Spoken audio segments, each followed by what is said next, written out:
This is daily producer Michael Simon Johnson. I am in downtown Toronto because things are getting real here in Canada. Okay, Anna Foley here, producer on The Daily. I have just touched down in Winnipeg in Manitoba, Canada. It feels like the vibe is changing, and I am here to do a vibe check. How would you describe how you're feeling about what's going on between the U.S. and Canada right now? Canadians have always been known as nice people. We turn the other cheek. We've been kind of backed into a corner now by your president. America, Donald Trump. How can American people back this man? I don't buy any more USA products, just buy Canadian goods. I will not buy anything from America. In fact, I've told anybody and everybody I possibly can, don't ever go down to America. Don't. I served in our Canadian Navy, and nothing irritates me more than when somebody looks down their nose at us. I'm very, very proud to be Canadian. We were born Canadian, and we will die Canadian. Who do you blame for all of this? Who do we blame? The American citizens. I don't think we'll ever be the same as friends, neighbors. They want everything from us, yo. Without us, they can't survive regardless, eh? From the New York Times, I'm Kim Severson, and this is The Daily. A gloves-off trade war with America is uniting Canadians from all corners of the country against its southern neighbor. Today, my colleague Matina Stevis-Gridneff on what that trade war means for the future of the relationship and how this fight is shifting the country's politics, its culture, and its place on the global stage. It's Thursday, March 13th. Matina, you've been traveling across Canada reporting on what's turned out to be a very big news week. Thank you for taking the time to come on the show. Thank you so much for having me, Kim. So coming into his presidency, I think there was an expectation that Trump might make waves on matters of international diplomacy. But I don't think many of us had make Canadians really, really angry on their bingo card. Oh, totally. I mean, I took up my posting as Canada Bureau Chief in August, and I thought this was going to be a good posting for my work-life balance. Little did I know. I mean, it's been a really extraordinary stretch since the election, for sure. So let's rewind a little and just remind me of how we got here. You know, we're in a place where Canadians who, you know, to many Americans seem very, very nice, have turned downright hostile and find themselves in such a political vice. Sure. I mean, I think the first signs that something was going to go wrong emerged in early December when Prime Minister Justin Trudeau flew to Mar-a-Lago to sit down for dinner with President-elect at the time, Trump. And the dinner, you know, was feted as a success for Trudeau to be able to get FaceTime with Trump. And it seemed cordial enough. There were like photos of everyone smiling and jokes. And tonight we're getting some new details about that Trump-Trudeau dinner from two people who were at the table. But it does sound like that's when Trump sort of started raising complaints about the U.S. relationship with Canada. Fox News is reporting that Trudeau warned Trump that his tariff proposal would kill the Canadian economy, to which Trump replied that Canada could then become the 51st state and that Trudeau could be governor. And made the supposed joke of Canada becoming the 51st state of the United States. That meeting did not appear to go well. The Canadian delegation brushed that off at the time, but it would come back to haunt them. Right. I think a lot of us did. And no one knew if it was one of the many things that he says that you don't know whether to take seriously or not. For sure. And I think that at first, that was generally seen as like a troll. Mm-hmm. A lot of people thought it was quite personal to Trudeau because we knew Trump doesn't like Trudeau much from his first presidency. But I think that we started realizing it is probably something more ominous when Trump gave a press conference on January 7th. So thank you all for coming. We'll take a couple of questions, yeah. And our own colleague David Sanger of the New York Times asked him about his claims on Greenland, which is an autonomous area of Denmark, and the Panama Canal, and Canada. Can you assure the world that as you try to get control of these areas, you are not going to use military or economic coercion? No. And he specifically asked, are you going to use force to annex these places? And Trump said, economic force. Economic force. Because Canada and the United States, that would really be something. So by late January, it becomes clear President Trump is being serious about imposing tariffs on all Canadian and Mexican goods being imported into the United States. I mean, you have to remember, Canada and the United States are each other's closest trading partners. The United States is a destination for about 80% of goods that Canada exports, including, for example, its oil and gas.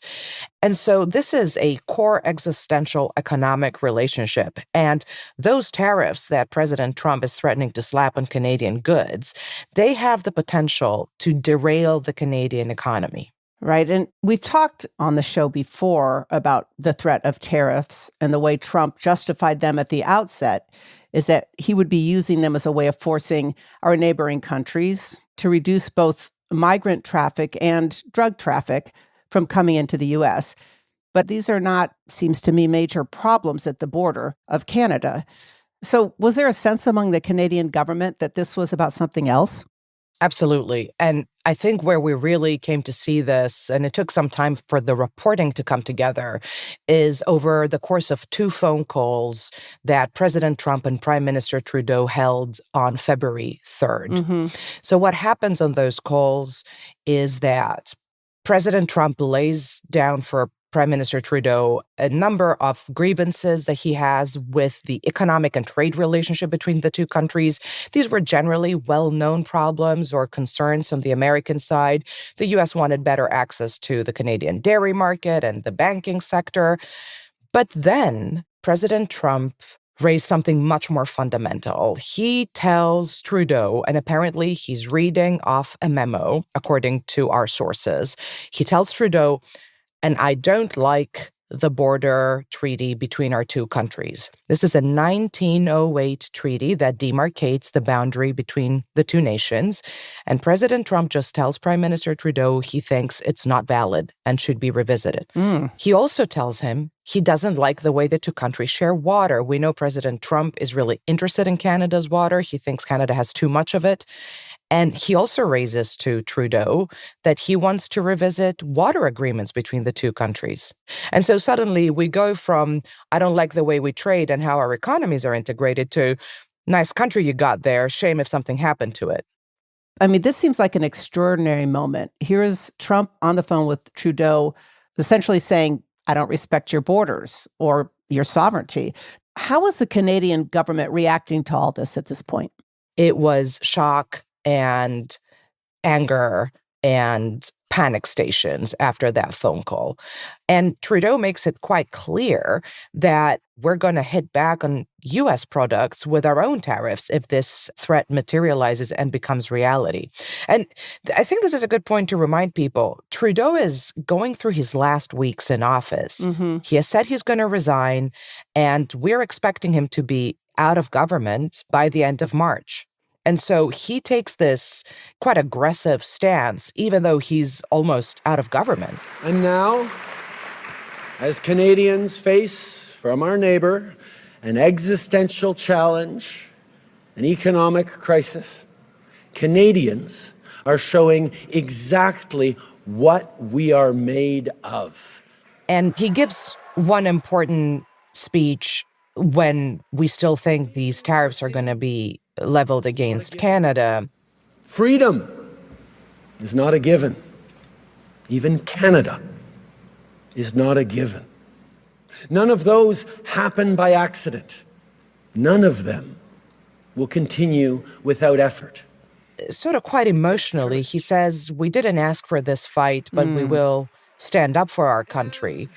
We're a country that will be diplomatic when we can, but fight when we must, elbows up.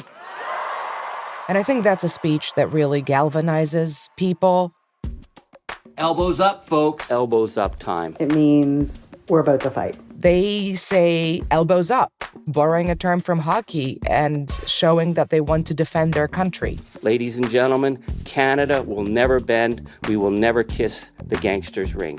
The public is really reacting very organically. War is officially on, so if you're Canadian, now more than ever, it's so important to be shopping Canadian products. We're seeing Buy Canadian signs. Grocers are putting up flags to tell consumers which products are made in Canada so that they can prefer them over American products. Having my coffee, it is not Folgers. I'm done with Folgers. It is now Canadian coffee. I mean, it was remarkable to watch this anger become a visible thing, seeing anti-Americanist feelings foment. And we start hearing something, truly remarkable.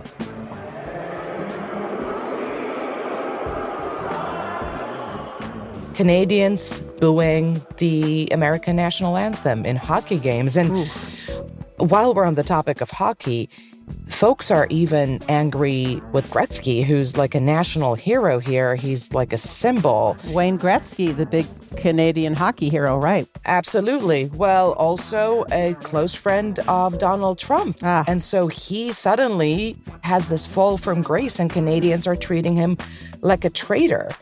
So these feelings are just really brewing, are very powerful. They're finding expression in various ways across Canadian society. This is not like a minority situation.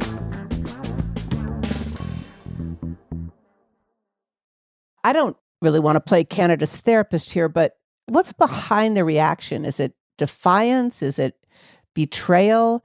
What do you think is unifying the Canadians at this point? I think it's all of the above. It's anger, it's betrayal. Betrayal by a friend hurts so much more. And from the political elite of the country all the way down to the street and ordinary Canadians, the nation is going through a range of emotions: anger, fear, insecurity. And I think it goes beyond being just a moment. It has the potential to alter the course of Canadian history, and we're already seeing the first sign of that.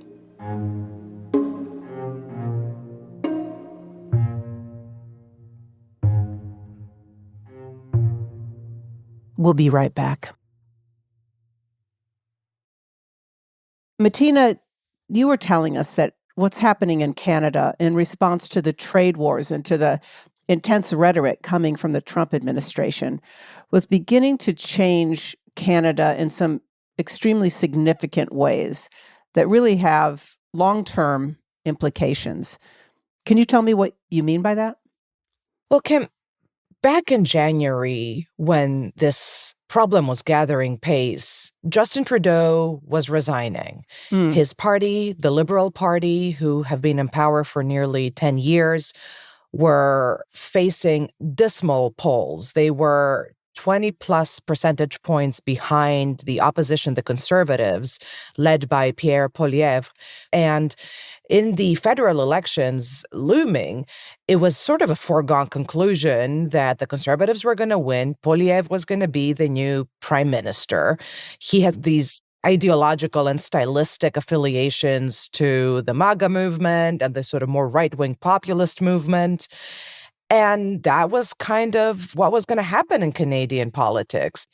But things started to rapidly change just as Trump escalated his menacing rhetoric about Canadian sovereignty and went ahead with his tariff threats. Something, truly remarkable happens. And I spoke to pollsters. One of them, a really seasoned pollster, told me that he's never seen this in his entire career. We go from, the Liberal Party's dead, and they're going to be going into political exile for a long, long time, to this liberal revival. The anti-US, anti-Trump sentiment is basically doing huge favors to the Liberal Party, even rehabilitating the image of Justin Trudeau to a certain extent, who was loathed to the extent that he had to resign in early January, right? And so it sets the scene for a stunning and pretty rapid reversal of fortunes for the Liberal Party as it goes into a leadership race to elect its new leader, the person who's going to replace Justin Trudeau as party chief and as prime minister. So what happens? Well, the party rallies in a dramatic way around one candidate. His name is Mark Carney. Mark Carney is not a politician. He's a political novice who hasn't held elected office, but has been in the public eye for many, many years, really his entire career. He was the governor of the Bank of Canada during the global financial crisis of 2008. And then he went on to become the governor of the Bank of England during Brexit. So Canadians know him as a solid economics policy guy. For sure. But people point out that Carney is not a natural-born politician. He's not oozing charisma. I think when he started his campaign in January, polling showed 1 in 3 Canadians only could recognize his photo, could name who he was.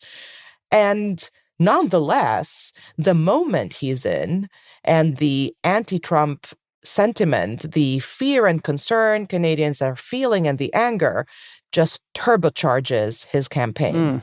So people are looking to Carney as someone who can, potentially make a deal with Trump, but also steer the country through what will be a challenging economic period. People think he knows what he's doing. But Carney has a huge challenge in his hands, and that's that he has to be campaigning for his job as prime minister while being prime minister. He's expected to get sworn in any day now. Okay. Can you remind me how this works? So he's serving as prime minister, and then he has to run fairly soon again as prime minister. Can you just give me the little Canadian Parliament 101? Absolutely. It is a little complicated, but Canada has a sort of parliamentary system where the leader of the party in power is the prime minister. And so Mr. Carney has been elected as leader of the Liberal Party, and so he will be sworn in as prime minister. But by Canadian political rules, the country needs to hold an election by October. And so our expectation, and Mr. Carney's campaign has indicated this, is that he will call for a federal election really early on after he's sworn in and seek to capitalize on his momentum to get a mandate at a national level from Canadians. That seems kind of head spinning. So he's got to ride the momentum, right? But he also has to be kind of avoiding an all-out trade war with Trump, cut a deal, still look like he's standing up to Trump. This seems like an incredible needle to try to thread. I agree. I think it's a really difficult balancing act. Alors, bonsoir tout le monde. Wow. In his acceptance speech of the leadership, Mark Carney was barely celebratory, frankly. The Americans want our resources, our water, our land, our country. Think about it. If they succeeded, they would destroy our way of life. He made like a wartime speech, and he was clear that he was going to be very aggressive against the United States. And my government will keep our tariffs on until the Americans show us respect. That was like a really striking moment. Vive la Canada! Merci tout le monde. But at the same time, he's going to have to deal with President Trump, and that kind of rhetoric doesn't play very well with President Trump. So what about Poilievre? I can imagine that being a right-wing populist who is compared to Trump is suddenly not a great thing to be in Canada. That's right. I think that Pierre Poilievre is not Trump, but his detractors here in Canada call him Maple MAGA. That's kind of the slur they use against him. And even though many of his policies are pretty sort of mainstream, vanilla, moderate, conservative policies, he does borrow from the MAGA playbook. And so that is not a great situation to be in when your country suddenly turns against President Trump and everything he stands for in such a huge and visceral way. Is he trying to put distance between himself and Trump? Has he shifted his campaign? Well, the conservatives are really trying to stage a pivot. They still have a solid chance at winning the federal election when it happens, according to polls. They're sort of neck and neck with Carney and the Liberals. But their leader has to just do a whole new thing now. So what they're doing is they are really distancing themselves from President Trump, saying that the rhetoric and the threats coming out of the White House are not what they believe in. They're going to stand up to President Trump. And recently, President Trump gave an interview to a British magazine, and he said, I'm not so sure what I think about this Poilievre guy in Canada. He's not a MAGA guy. And boy, did Pierre Poilievre grab that opportunity. The president says that he doesn't like me. He doesn't think that I'm a MAGA guy. I am not. It is true that I am Canada first. Says, you're right, Mr. President. I'm not a MAGA guy. I'm a Canada first guy. And if that upsets foreign leaders, including the American president, I'm fine with that, because I have one job to do, and it's to fight for this country. We will never be the 51st state, and I will always stand up for our flag and our people. So the opposition party, the Conservatives, need to sort of reinvent themselves, frankly, more close to the center to have a fighting chance in the elections. So it's a kind of odd moment of political consensus in a country that was 5 minutes ago going through this incredibly polarizing political situation. Are either of these candidates articulating what the future of Canada would look like? Are they talking about what would happen if the United States isn't at play anymore? Absolutely, Kim. And I think that's just been something really interesting to observe. There's clearly an existential crisis happening with the Canadian economy. And this huge breakdown in the relationship with the United States is driving it home. So both candidates and both parties are talking a lot about what a future of a successful Canada would look like, diversifying away from the United States dependence. And part of the reason they want to be doing this urgently is that the situation with the tariffs from the United States is like shifting sands. The one day it's going to be 25% on everything. The next day that's canceled, but it's going to be 50% on steel. And so this is a very destabilizing situation for the Canadian economy. And Canada doesn't have a lot of other customers. They sell most of their stuff to Americans. And that's why they're looking much more toward Europe. I mean, half of Canadians, according to a recent poll, want to even join the European Union. That's amazing. Wow. I know, that's how far this is going. But they're also looking to improve other relationships. Right now, they're in a really tough spot with China, which is another top trading partner. The Chinese have imposed tariffs on Canada, sort of trying to squeeze them not to cut a deal with the United States on tariffs and trade. And so they're finding themselves in a really difficult position when they need to strategically rethink their global economic and trade links. And both the Liberals and the Conservatives are casting a wider net around the world for new best friends. Matina, in any good relationship, trust is essential. So in this relationship between the United States and Canada, let's say Trump goes back on the tariffs, decides that he wants things back to the way they were with Canada. Can the relationship be put back together again? I mean, I think obviously the breach of trust and the uncertainty has already caused a lot of damage, even economically. You know, there's been market volatility, investment has been frozen. And so folks are already hurting financially here in Canada. And of course, it goes deeper than that. There's a break in trust that feels really meaningful. Right now, it does feel kind of permanent, but it is conceivable that in the future, there could be perhaps different leaders on both sides, and those fences could be mended, but it will be on new terms. What I'm seeing here in Canada is a really energized willingness to redefine what it is to be Canadian, both at home and on the world stage, through new economic relationships and more defined cultural references, too.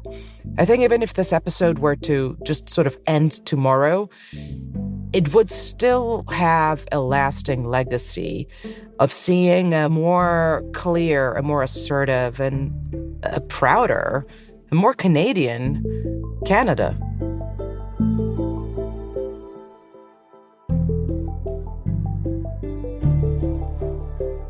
Matina, as always, thank you. Thank you, Kim.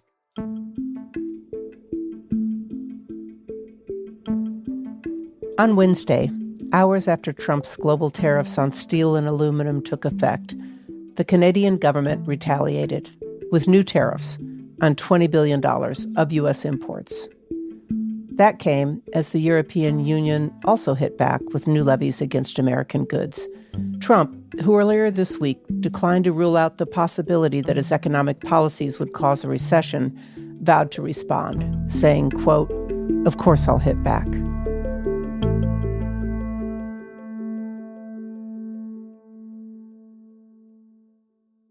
We'll be right back. Here's what else you should know today. In what the Trump administration is calling the largest deregulatory announcement in American history, the Environmental Protection Agency Wednesday said it would unwind dozens of regulations, among them protections for wetlands and limits on how much soot can pour from smokestacks. Most significantly, the administration plans to erase the EPA's legal authority to regulate carbon monoxide and other greenhouse gases by reconsidering decades of science that highlight the dangers of global warming. Today's episode was produced by Shannon Lynn, Nina Feldman, Michael Simon Johnson, and Anna Foley, with help from Alex Stern and Stella Tan. It was edited by Chris Haxel, Devin Taylor, and MJ Davis Lynn. Contains original music by Dan Powell and Sophia Landman, and was engineered by Alyssa Moxley. Our theme music is by Jim Brumberg and Ben Landsverk of Wonderly.